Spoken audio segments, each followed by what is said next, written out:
I think it would be one of concern. I think that most of us are somewhat emotionally attached to Canada.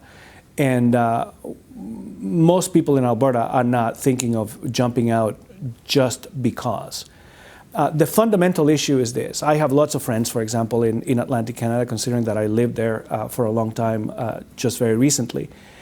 And one of the things that they tell me, and I don't blame them because the media doesn't cover this properly, is what they say. They say, look, Atlantic Canadians have been unemployed or suffered high unemployment for a long time, and we don't start whining that we want to leave the country just because we're unemployed.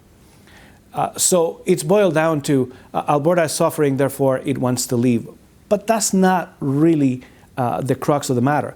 The crux of the matter is that there are tens of thousands of Albertans unemployed, largely because this has been policy-induced economic ravaging, and mostly coming from the center, from Ottawa. So that's bad enough.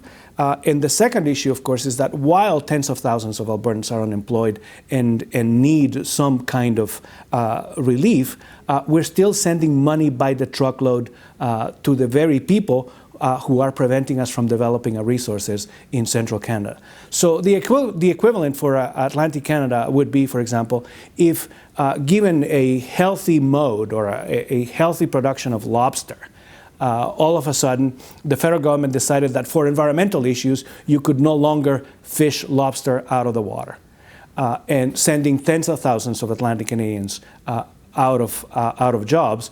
But in addition to that, we would impose an extra tax on the industry so that more money could be funneled out of Atlantic Canada to Ottawa. Imagine if that were the case. So it's not just about unemployed Albertans. It's about the fact that this situation is largely Ottawa-induced, is a man-made federally caused, by and large, problem.